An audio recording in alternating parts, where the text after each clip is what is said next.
ఏది బాగా వస్తుంది?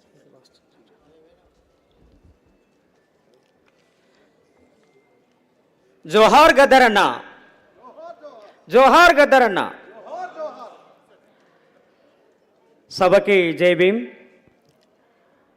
Gaddar foundation chairperson professor Shanta Sinha గారు, ప్రజల సినిమాలు తీసి ప్రజల్ని చైతన్యం చేస్తూ ఉన్న ప్రముఖ సినీ దర్శకులు ఆర్ నారాయణమూర్తి గారు, అదేవిధంగా మనం అందరము గర్వించే ఒక గొప్ప వాగ్గేయకారుడు, ప్రకృతి కవి, ప్రజాకవి జయరాజన్న గారు, గద్దర్ ఫౌండేషన్ సభ్యులు పృథ్వీరాజ్ గారు, ఇంకా వేదిక మీద ఉన్న ప్రతి ఒక్కరికి జై భీమ్. ఈ సభలో పాల్గొంటున్న అందరికీ జై భీమ్. గద్దర్ అన్న 2వ వర్ధంతి కార్యక్రమంలో పాల్గొని మధ్యాహ్నం 1 గంట నుండి ఇప్పటి వరకు గద్దర్ అన్న పట్ల మీరు చూపిస్తున్న ప్రేమ, అభిమానాలకి గద్దర్ ఫౌండేషన్ తరఫున ధన్యవాదాలు తెలియజేస్తున్నాను. గద్దర్ అన్న లాంటి మాజీ ఎమ్మెల్యే సిపిఎం జూలకంటి రంగారెడ్డి గారిని వేదిక మీదకి రావాల్సిందిగా ఆహ్వానిస్తున్నాను.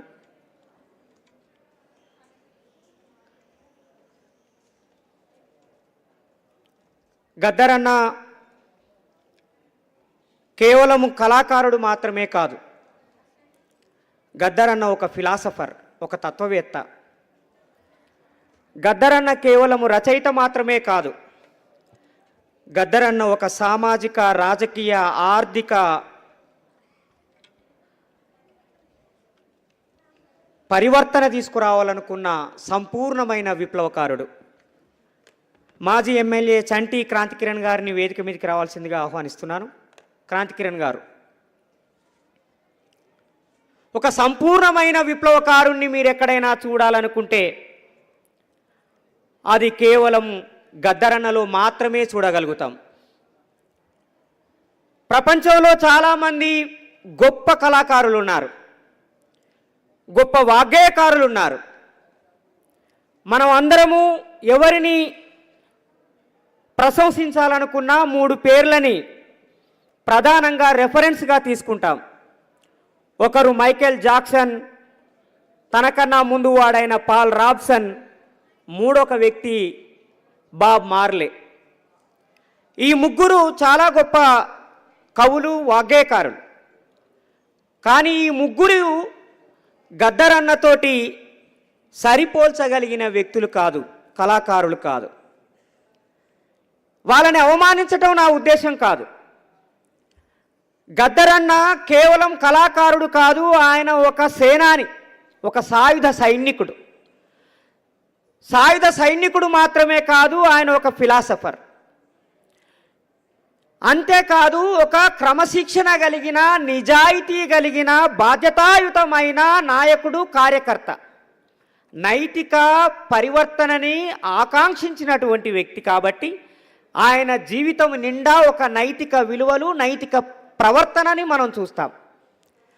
అలాంటి సుగుణాలు ఉన్నటువంటి కళాకారులు కానీ, వాగ్గేయకారులు కానీ చాలా తక్కువ. గద్దర్ అన్న కన్నా బాగా మాట్లాడగలిగిన వాళ్ళు ఉండొచ్చు, గద్దర్ అన్న కన్నా బాగా పాడగలిగిన వాళ్ళు కూడా ఉండొచ్చు, గద్దర్ అన్న కన్నా బాగా పర్ఫార్మెన్స్ ఇచ్చిన వాళ్ళు కూడా ఉండవచ్చు. కానీ గద్దర్ అన్నలాగా జీవించిన వాళ్ళు మాత్రం ఎవరు లేరు.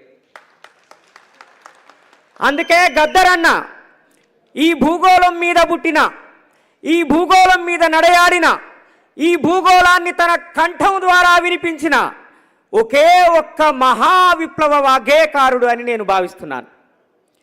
ఆ పరంపర బుద్ధుడితో మొదలుకొని కబీరు, రవిదాసు, బసవేశ్వరుడు, అక్కమహాదేవి, హరళయ్య, వీళ్ళంతా ఈ సమాజంలో ఉన్న కుల అసమానతలు తొలగిపోవాలని, బ్రాహ్మణీయ భావజాలం అంతరించాలని, మనుషులందరూ సమానమే అని ఒక భూతల స్వర్గాన్ని నిర్మించడం కోసము తమ వచనాన్ని, తమ మాటని, పాటని, జీవితాల్ని అర్పించినటువంటి వాళ్ళు. బసవేశ్వరుడు, హరళయ్య, అక్క మహాదేవి ఎంత గొప్పవాళ్ళు వీళ్ళు. ఈ సమాజంలో విప్లవం తీసుకురావడానికి వాళ్ళు ప్రాణాలు ఇచ్చారు. వీరోచితమైన ప్రాణాలు, పోరాటం చేసి ప్రాణాలు ఇచ్చారు. అంత కమిట్మెంటు, అంత సంకల్పము, అంత త్యాగనిరతి, అంత నిజాయితీ మళ్ళీ మనకి ఆధునిక కాలంలో ఒక బండి యాదగిరి, సుద్దాల హనుమంతు, ఆ పరంపరలో ఒక గద్దరన్న, ఒక వంగపండు. మిత్రులారా, ఈ పరంపర కొన్ని వేల సంవత్సరాలుగా కొనసాగుతున్నది. ఈ గానము కొన్ని వేల సంవత్సరాలది. ఈ రాగము కొన్ని వేల సంవత్సరాల ఆలాపన ఇది. ఆ ఆలాపనకి ఒక ఉత్కృష్ట రూపము, ఒక ఫైనల్ ఫామ్ గద్దరన్న.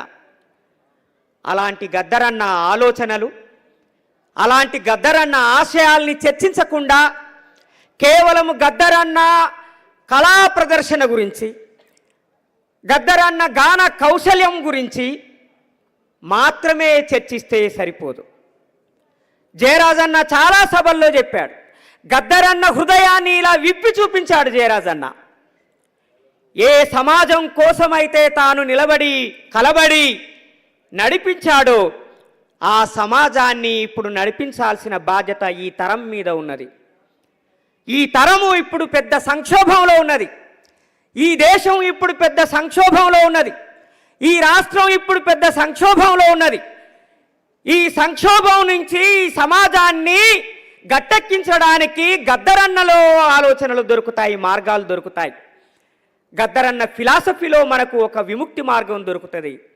అందుకని భూస్వామ్య సమాజం పతనం మీద ఆఖరి దెబ్బ కొట్టినవాడు గద్దరన్న. పెట్టుబడిదారీ వ్యవస్థ సంక్షోభాల మీద ఒక మొదటి దెబ్బ కొట్టినవాడు గద్దరన్న. అదిగదిగో అదిగో చూడు అమెరికోడు వస్తున్నాడని అమెరికా సామ్రాజ్యవాదాన్ని ఎదిరించి నిలిచిన వాడు గద్దరన్న. అదే అమెరికా సామ్రాజ్యవాదము నేను చెప్తానే పాకిస్తాన్తో యుద్ధం ఆపేసిండు అని అంటున్నాడు. అమెరికా చెబితే యుద్ధం చేయాలి, అమెరికా చెబితే యుద్ధాన్ని ఆపేయాలి. ఇదే దళారీ వ్యవస్థ, దళారీ పాలక వర్గం అన్నాడు గద్దరన్న. కాబట్టి గద్దరన్నని తలుచుకోవడం అంటే అమెరికా సామ్రాజ్యవాదానికి వ్యతిరేకంగా పోరాటం. గద్దరన్నని తలుచుకోవడం అంటే ఆకలికి, పేదరికానికి, దరిద్రానికి, నిరుద్యోగానికి, అసమానతలకి కారణమైన పెట్టుబడిదారీ వ్యవస్థకు వ్యతిరేకంగా పోరాటం. గద్దరన్నని తలుచుకోవడం అంటే కులం పేరు మీద, లింగం పేరు మీద, స్త్రీల మీద, దళితుల మీద, గిరిజనుల మీద దాడి చేస్తున్న భూస్వామ్య వ్యవస్థకు వ్యతిరేకంగా పోరాటం. ఆ పోరాటం చేయడానికి మనమంతా సిద్ధమైతేనే, ఆ ఆచరణలో ఉంటేనే గద్దరన్నకి నిజమైన నివాళి అర్పించిన వాళ్ళమవుతాం.